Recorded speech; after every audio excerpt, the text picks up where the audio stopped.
Lost the Plot, episode 5, take 69. Hello, welcome to Lost the Plot, episode 5, Wormoose Laurels. I'm Mike. And I'm Mr. Boombastic, Telefantastic. Let me see your body roll. Roll.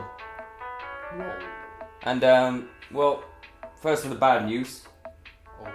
As you'll have seen in the numerous headlines, things aren't going well. Not well at all. I'm really unhappy in how the media are spinning this, if I'm being honest. But Yep. It is what it is, and you know how they say we're just gonna keep on rolling. Yep. Roll with the punches. Can't keep a dead dog down. What? Okay, so I think it's best we just move past everything and we ignore everything that's happened so far. We're coming at this like new, fresh. No one's funding this madness anymore, so we're gonna mix things up and we're gonna go free form. Yeah, and the idea is basically if we throw enough shit at the wall, something's bound to stick. So really what we're going to do is we're going to take what we did before, we're going to mix it up, and it's going to be a bit more rapid fire, free form. And then we're going to have a high fiber diet so everything sticks. Right, so by rapid fire, what we mean is instead of doing it part by part, episode by episode, where we'll draw the genre, the location, the actor, and the wild card, we're going to do it all at once.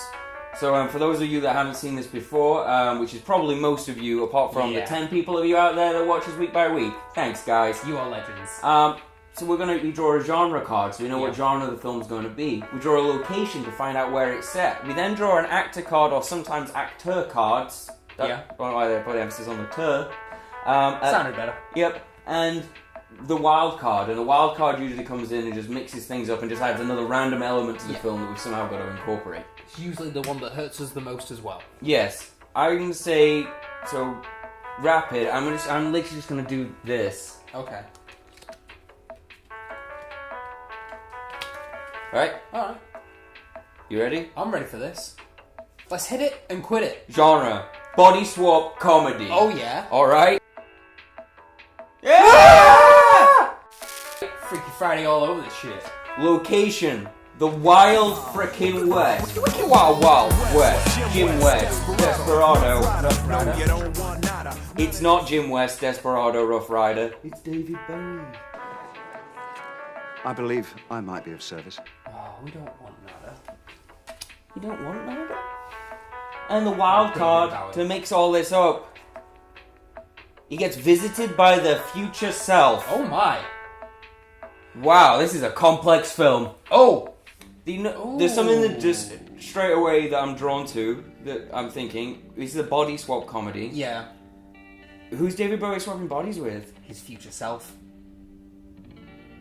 That could work. I just saw it then, I'm like, that could really work, but if not, I think we might need to draw another actor card. Because I was thinking that, they might get visited by their future self, but the future self is there to tell them that they need to swap back, otherwise grave things will happen. Yeah.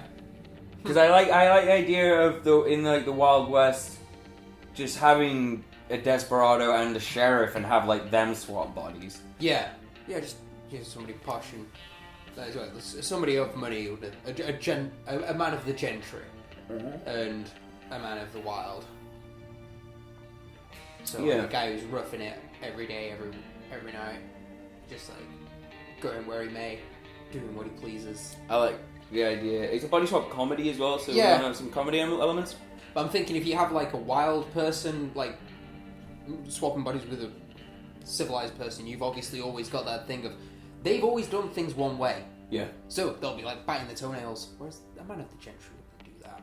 But he's just sat in like a tea, and he's just foot up, snoring, and everyone's just like too shocked to say anything because they're too proper. But obviously you get the Yeah. And his wife at the side of him just put it down, dear. Just put it down, dear.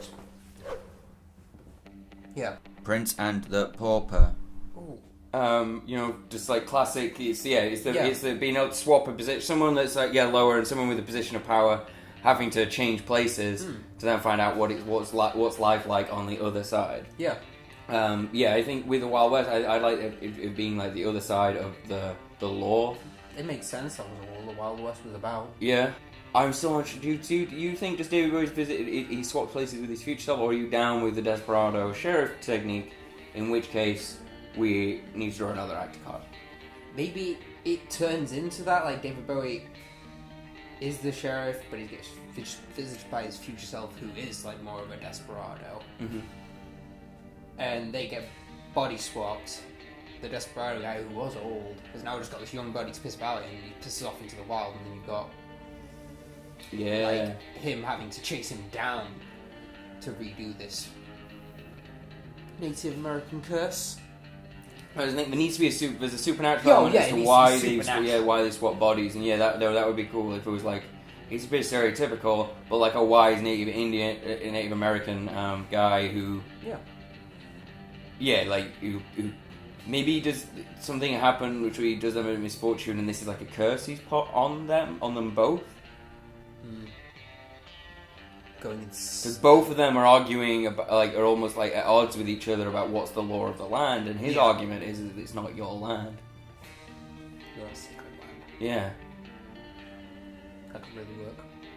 So it's not so much about them like, oh, I now appreciate the law, and him going, I now appreciate being what a criminal's life is like.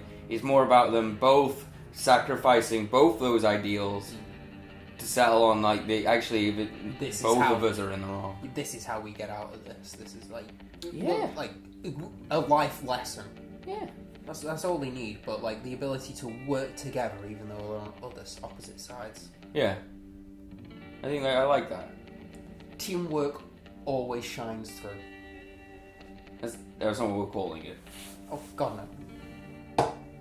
Should we draw another actor card? Go on. Nice, perfect. Kurt Russell. Oh, yes! Kurt Russell. Oh, the best. Kurt Russell. Kurt Russell, David Bowie. Who's who? David Bowie's the sheriff. You think David Bowie's the sheriff? Yeah. How do you feel about this? Do you think David Bowie would be more of the desperado on the outskirts? Because Kurt Russell's got that rugged look. What if that rugged off the land look? What if it's not the sheriff? What if it's like actually he's more like someone that's of wealth within the town? Yeah. Like he has a high position in society. That would definitely. And has his hands in like the pockets of like the sheriff and all this stuff, and he actually. Bowie always had that look of. Yeah, so that way it's not a case of like, oh, the sheriff's a good guy, the criminals, but they're both bad in their own rights, and they both realize that they're wrong in their ways, and that the Native American dude who's cast the curse on them to make them swap places, he was in the right. Kurt Russell steals from David Bowie. Yeah. They end up in the sacred ground. Along comes some wise neighbour. David Bowie, God rest his soul, no longer with us, but that's never stopped us before. No. And like we said, we don't even have to make these things anymore, so with these ideas, we could reanimate David Bowie. We brought back Philip Seymour Hoffman last week. Put on your red shoes and dance the blues. Let's dance to the song they're playing on the radio. Yeah. So, although I like the idea because both Kurt Russell and David Bowie are they're older. So they've constantly been at odds with each other. I like all of this. Yes. I just don't know how to incorporate this. Well, this is what I'm saying. Maybe the Indian guy is David Bowie's future self, who's learned from his lesson, and that's why he's not a Native American dude. He's not technically a Native American, but they think he is. So they swap places. There's a Native American dude. Maybe that's not the only thing that he casts. Maybe when they go looking for answers. Yeah. That's when it's not so much that they're visited by their future selves, but they get visions, like vivid visions of the future, of where things are heading if they carry on the way they're going, and that's like how they're supposed to learn their lesson. But immediately, because of the kind of both like arrogant kind of personalities that they have, when they're shown that vision, they both kibosh it and say it's bullshit, and that's why they get the curse casted onto them. Yeah. They're like, that's not going to happen. I'm too good to let that happen. Like, that's... Maybe it's kind of like visited by the future self as maybe as an idea of... Maybe it is like, just an idea. Christmas Carol? Yes. So, like, rather than the ghost of Christmas Eve's turning up. It's like that's future how. Yeah, self. it's not just a So vision. he turns up like Marley and stuff like that, but not obviously. Or maybe in chains. So this is where it's going to lead you. That David Bowie, dude. Is that David Bowie? Yeah, that's totally David Bowie, but in Muppet form. Muppet David Bowie. Yeah, their future selves are Muppets. Okay. Because that's how the future turned out.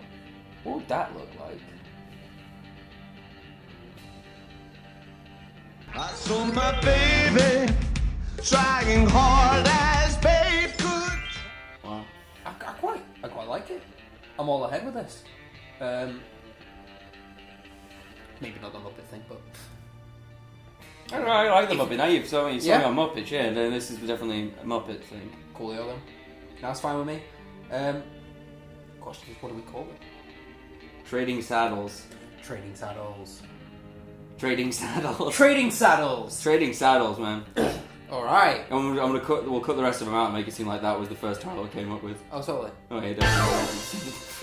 There.